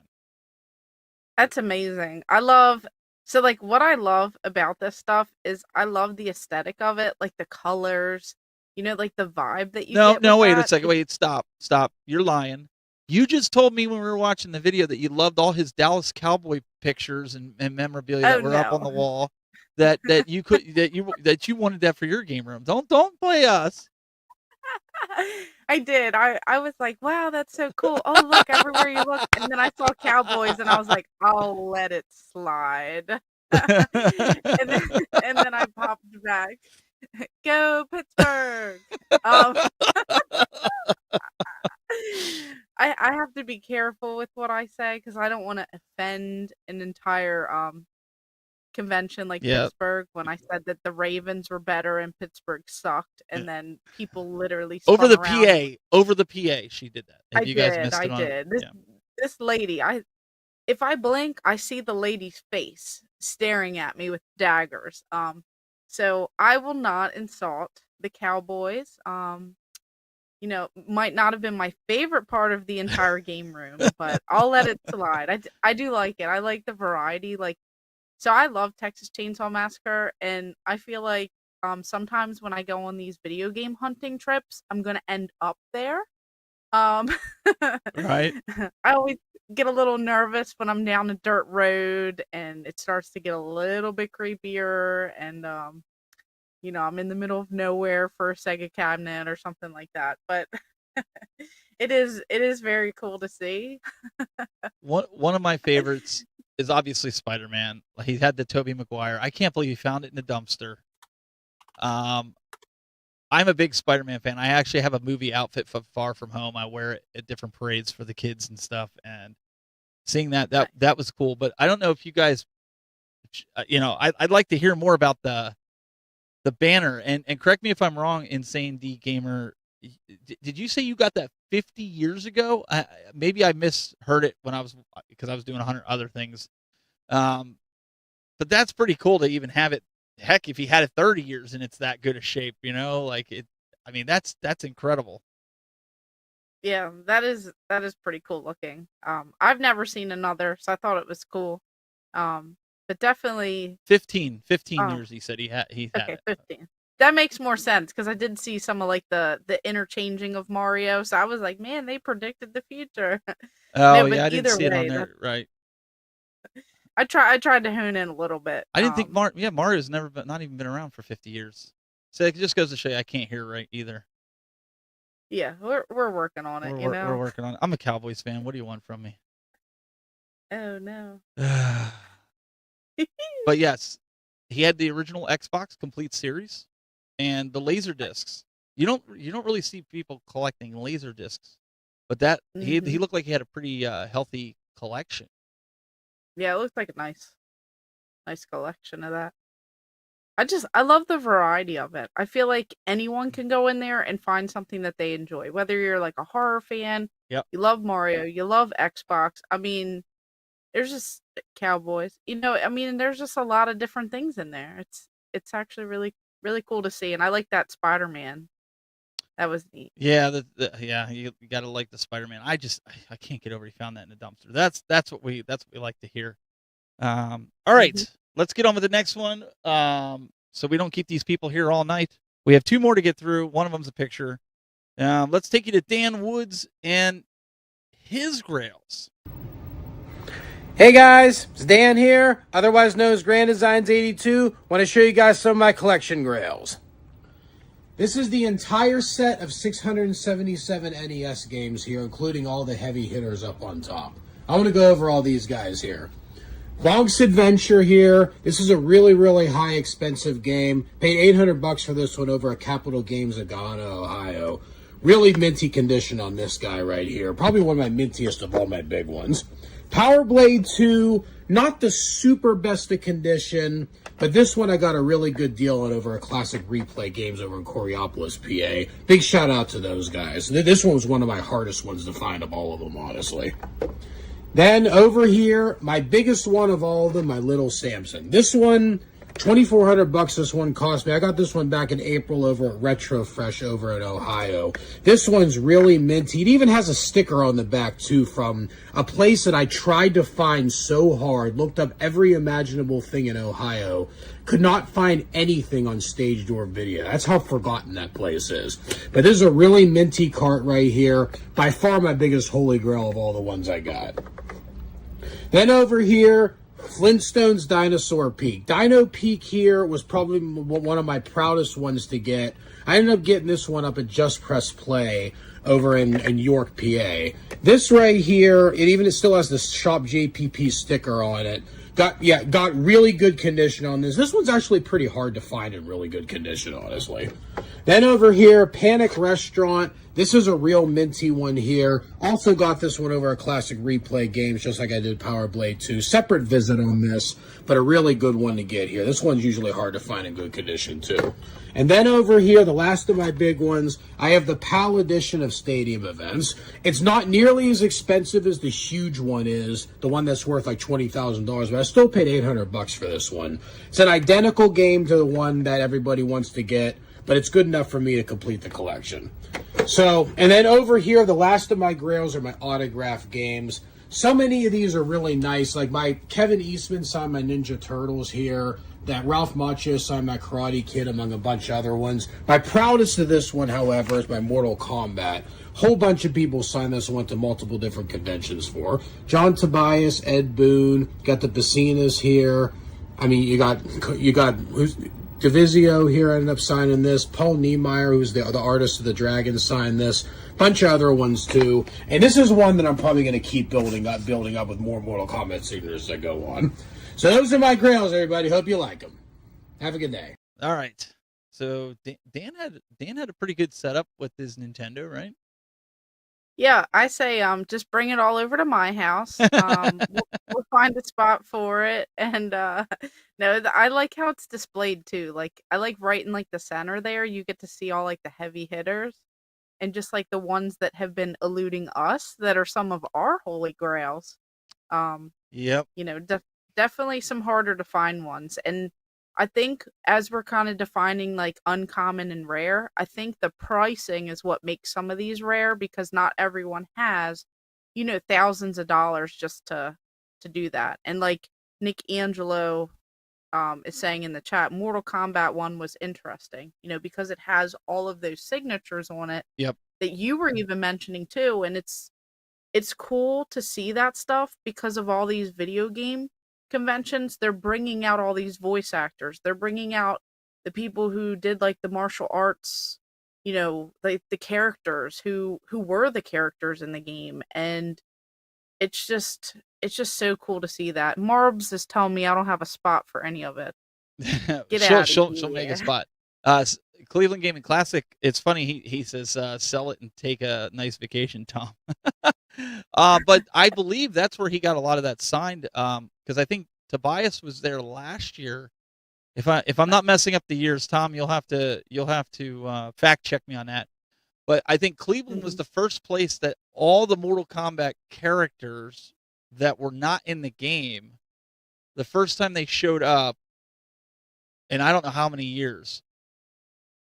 Tobias and Boone autographs at CGC. Yep, that's what I mean. Like, he had to have gotten it there because that's the only convention that had Tobias and Boone on, and so I would say for him, eventually that's going to be a grail unless other people didn't do that. If they just got the autograph separate, he has that specific game signed from all the characters plus the the original makers, and as you mentioned, Paul Niemeyer.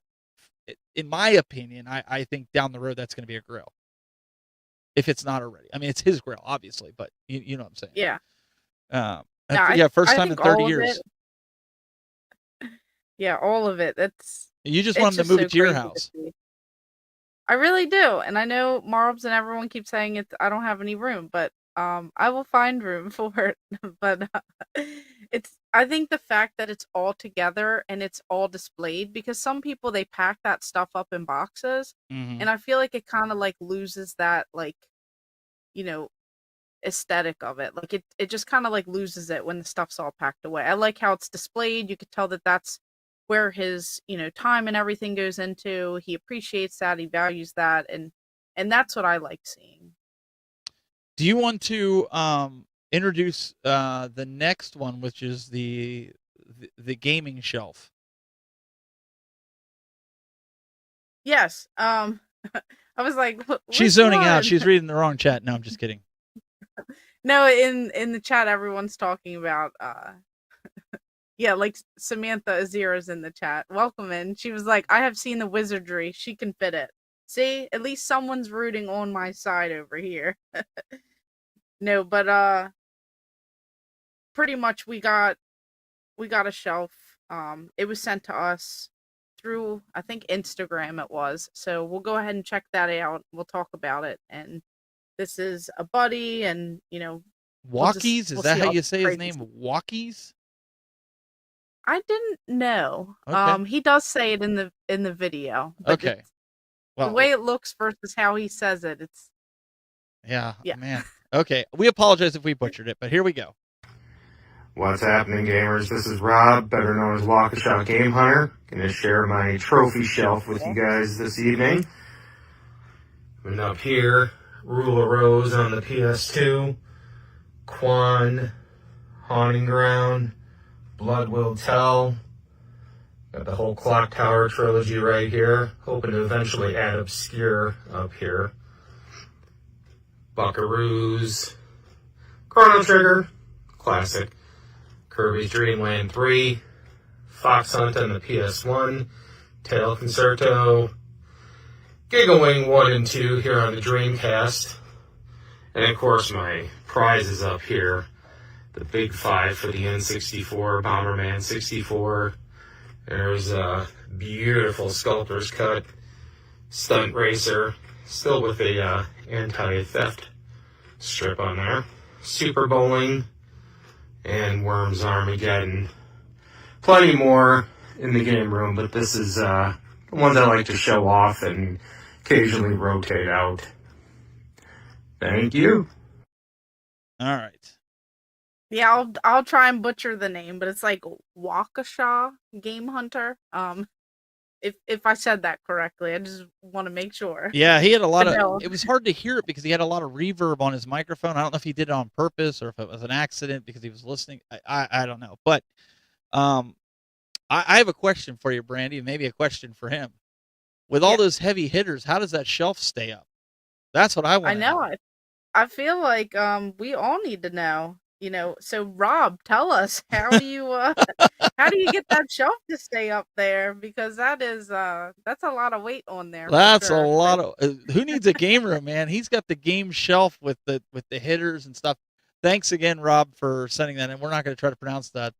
Your Waka Flocka. That Cleveland came out. I thought they were pronouncing it too. No, we're all terrible when it comes to. I would assume it probably has something to do with like area and stuff like that too. But we all have accents and we all say things a little different. People get mad at me on how I say Raleigh, and Riley. You say Riley and it's Raleigh. Oh, and then people get mad. Chantilly, Virginia. I don't think that's how it is, or is it?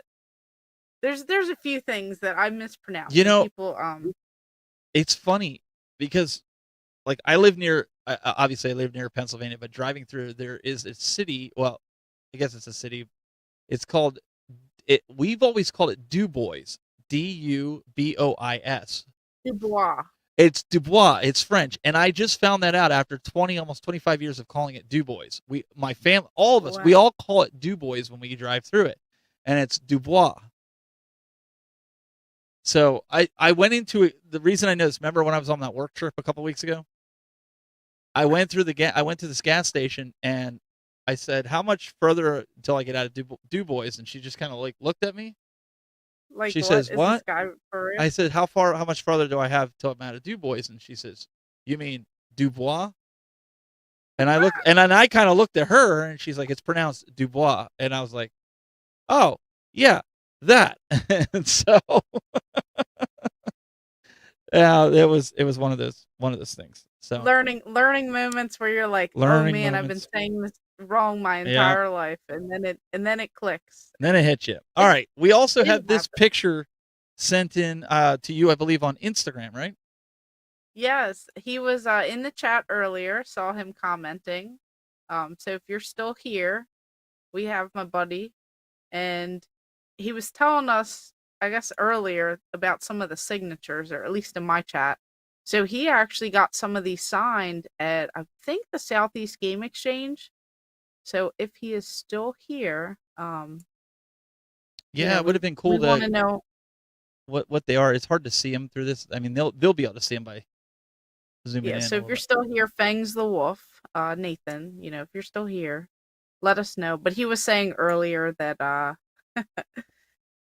couple of them are signed, like the Perfect Dark, he did get signed by some people. The Mario, I think, is signed as well. Nice.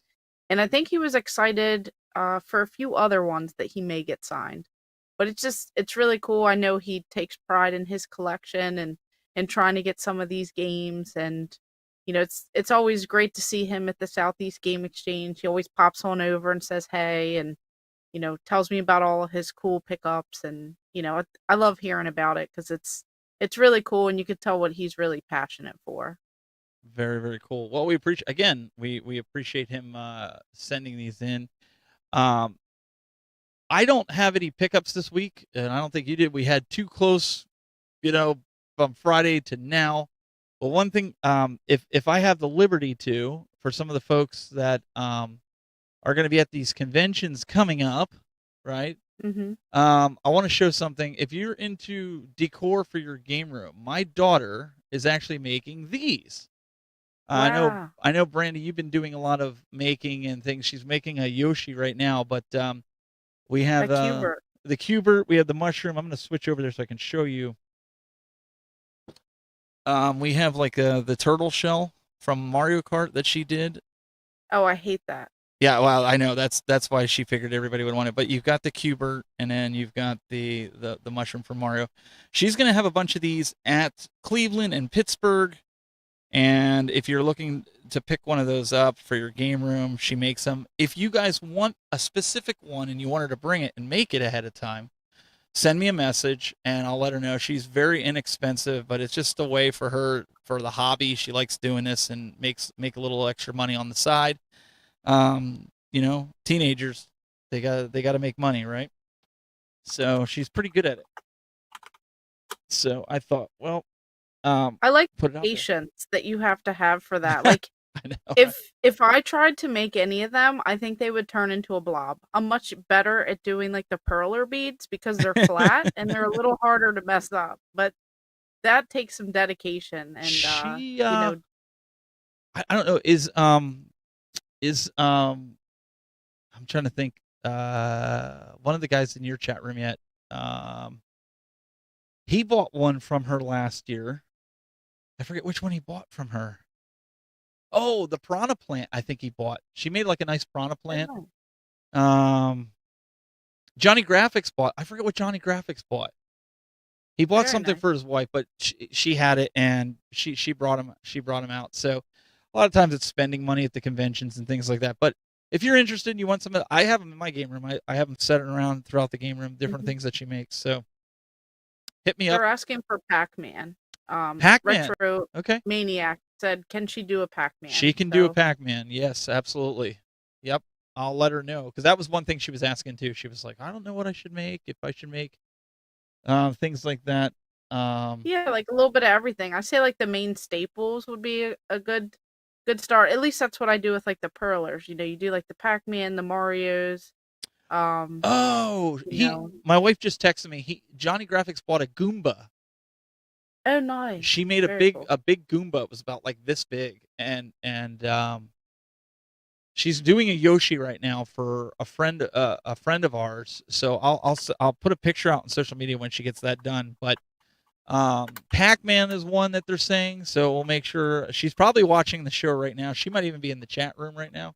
So let her know. The piranha plant is yours. It's mine. Where is the piranha plant? Pokemon. That's true. That'd be good. Yeah, Jace is saying that, and that is true. Pokemon's very popular. And then they're asking where they can purchase Retro Maniac. Okay. Probably at conventions. Probably have to figure out if there's a way to like reach out once she does a few. Maybe we can, communicate through Instagram or somewhere. Pokeballs. That's another good one. Yeah, that's good. That's good. Yeah. Good feedback. But I'm just saying, if you guys are looking for specific ones, if she makes them up, oh, you have the piranha plant. Yeah, bring it over here. She just came down. I'll show you guys the piranha plant. This is the piranha plant. She actually puts a metal piece inside the neck and sand in the base, so that way it stays and it'll be able to. He's not completely done yet because he doesn't have the wire frame inside it, but the other one that she's done before does that. But that's the piranha plant that she has for it. I'll get that back to her over there. So very cool. If you guys message me if you're interested in one of them, that gives her time to make it and bring it along. If not, come by the booth, whatever booth that we're at. She'll have a bunch of different things that you can pick up for your game room. I love them for my game room. She always I'm the guinea pig, so she'll make something and she'll say, I could have did better on this. And I was like, well, I'll take it, and I put it in the game room. So little shilling on my daughter there. I'm sorry. No, that's perfect, because then that leads it. If you do want that stuff too, we also both ordered some merchandise as well for the Game Masters. So if you see us at conventions, we'll have buttons and stickers, like the little pin button things that they have. So if you guys are interested in that stuff, we will have a lot of that stuff that we are giving away too, like for our main channels as well, Gamer Aimer and the Tech Buzz. So make sure you stay tuned for all that stuff. Check us out at the conventions and wherever, because usually we do bring some merch, and then we do have t-shirts and stuff for purchase, and I think we both have Teesprings and other things set up anyway. Yeah. But working on a bunch of stuff. Getting it all together for you guys. Hopefully we'll have some Game Master t-shirts, at least a few on hand at whatever conventions. I'm hoping to have some in Cleveland and Pittsburgh and Coors and stuff. So if you want one, I can't guarantee I'll have a size, but if you fall into one of those and you want one, let me know and we can kind of go from there. Brandy and I we're trucking along here. We're trying to do the best we can, get things out as time allows, right? But I think we kept these fine folks long enough. We will be back next week. Brandy, any video that people should look out for this week? All of them. No, no, I'm finally getting caught up a little bit. One that comes out on Thursday is going to be, I went to a toy store and I found the only video game stuff there, and I found some really great deals. So definitely, stay tuned for that. And then I already have Monday's video done, and that's my Super Nintendo pickups from Siege. And then after that, it'll be the podcast again. So then there'll be more. But stay tuned for all the shorts and everything else that, we're both putting out and all that. She can make me one of Pyramid Head, and she got me strong. Nice. I will have a video I'm hoping by the end of this week, if not Monday, I'm going to do the best. I'll have some shorts and stuff, but again, I want to make sure that I get it out there. I know a lot of people have been asking about that Aladdin deck enhancer as well as you have, Brandy, because I do have the complete collection for the deck enhancer that I got from Retro Gaming Asylum. So I'm going to go through and get some of the games for that. Yes, all the Silent Hill characters. Yeah, if she can find templates for that, maybe she can make some of those. I knew who the Pyramid Head was. We'll see if maybe she'll have to look into that and have it at one of the conventions. So, but that'd be cool to see. A nice little bit of a variety, and whatever she can put together. Very cool. Again, guys, we're trying not to harp on this. I know there's a few Nintendo Land. I don't know if you know her. She's actually going to send in her Grail / game room next week. She was a little tied up this week, but she's like, no, I'll get it out to you guys for next week. Nice. So a couple of you other folks send it in. I think Project Retro Games, I think he was texting me. He might have some videos as well that we could show next week for the game room. Send us your Grail. Send us the stories. Tell us some. We want to see it. The people want to see it, right? The people want to see it. No, the more the merrier, because then we all learn a little bit more. We get to see cool things. We make our little wanted lists a little longer, and it's just very cool. Well, make sure you give Brandy a follow. YouTube.com/GamerAhmer. Pretty much everywhere you can find her. Myself, you guys can go the Tech Buzz. I'm pretty much there, or the Tech Buzz Gaming. You can kind of find it there. But we'll be back next week with more madness and more fun, more madness, and see what we can come up with next week for a topic. As Jimbo Jones says, it's cool to see everyone's collections. Absolutely. We love it as well. So, guys, till next time, we will see you. Oh, and the podcast. If you missed it, if you came in halfway, you just want audio, go to the GameMasters.podbean.com. You can get it for iTunes, Google Play, Spotify, iHeartRadio. Like Brandy said, there's probably like 20 different destinations you can download it and watch and listen to it. It's there. You'll know. You'll find us. And follow along on the socials too, because we'll start to post some other like little updates and things in the community questions, and you definitely want to stay tuned for that stuff. So make sure you guys do follow on like Instagram, Facebook, YouTube, not just our channels, but also the Game Masters. You wanna check out all that. You don't want to miss out. Absolutely. The links, yes, we'll have links in the description.